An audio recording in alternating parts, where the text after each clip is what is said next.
কি সুন্দর না? সুন্দরই তো। এই সুন্দর ফ্লাওয়ার ভাসটা কীভাবে বানালাম দেখে নিই। প্রথমে মোল্ডের মধ্যে জল নিয়ে একটি বাটিতে ঢেলে নিলাম। মোল্ডের মধ্যে কিভাবে জল নিয়ে একটা সঠিক মাপ আনা যায় সেটাও তোমাদের আমি পরে একটা ভিডিওতে দেখাবো।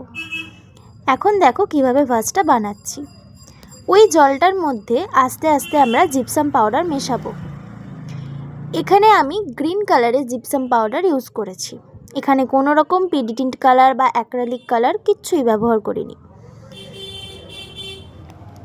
তোমরা ভালো করে দেখলে বুঝতে পারবে আমি একেবারে সমস্ত জিপসাম পাউডার না ঢেলে অল্প অল্প করে ঢালছি এবং মেশাচ্ছি। সুন্দর করে মিশিয়ে নিয়ে একটি ঘন টেক্সচার তৈরি করব। এখানে আমি পরে হাত দিয়েও করে ফেলেছি এবং এটা এবার মোল্ডে ঢালবো। অল্প করে ঢালবো আর এরকম ড্যাব ড্যাব করতে থাকবো যাতে মোল্ডের প্রত্যেকটা কোণায় এই জিপসাম পাউডারটা যায়, মানে লিকুইডটা যায় এবং বাবলগুলো উপরে উঠে আসে।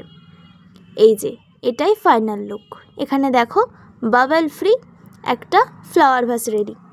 কেমন হয়েছে তোমরা অবশ্যই জানিও, আর এইরকম ভিডিওর জন্য পাশেই থাকো।